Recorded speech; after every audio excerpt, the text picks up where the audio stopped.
A small probe could get to Mars in less time than it takes to watch Interstellar. That's according to physicist, Phillip Lubin, who recently outlined how a probe could reach the red planet in just 3 days.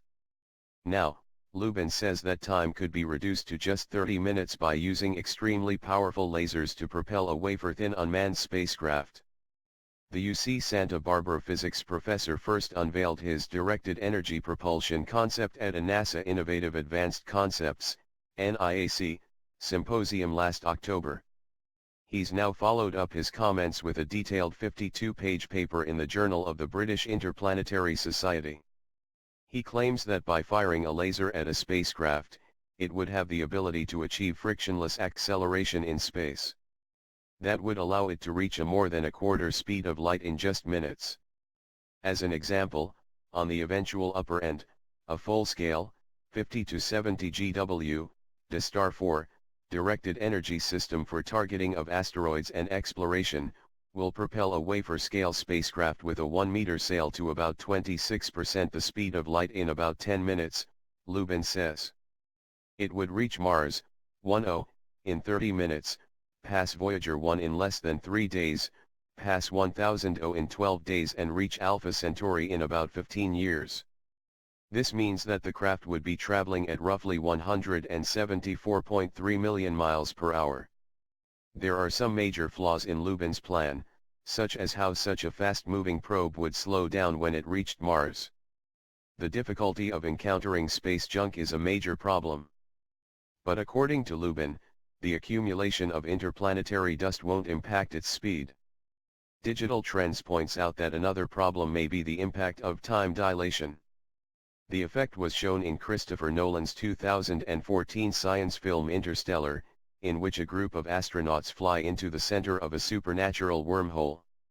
As they move farther into the universe, the time they experience slows down. The same thing could happen to a crew if they were able to reach Mars in 30 minutes. While it would appear as if they only spent 30 minutes getting to the red planet, in reality decades would pass.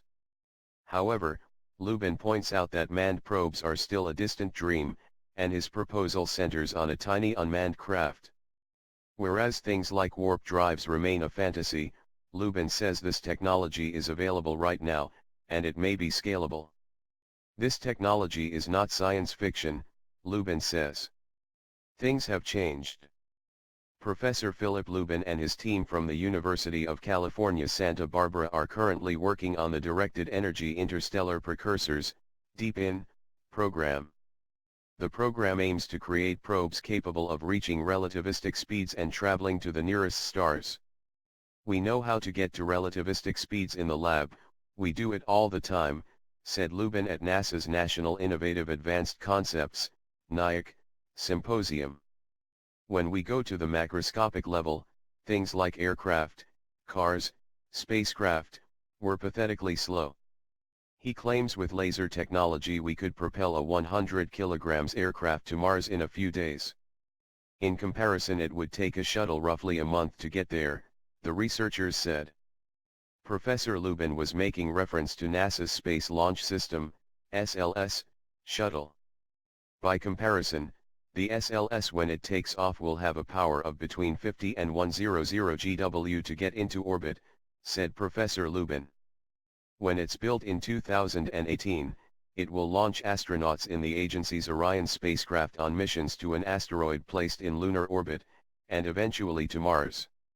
It turns out to get to relativistic speeds, just using different technology, it would take the same amount of energy for roughly the same amount of time, continued Professor Lubin. Lubin, however, stressed that his current work is focused on small-scale probes.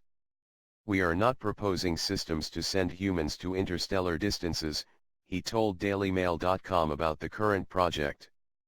Humans are extremely fragile and require a lot of support. Robotic missions are much better suited for interstellar exploration in the future.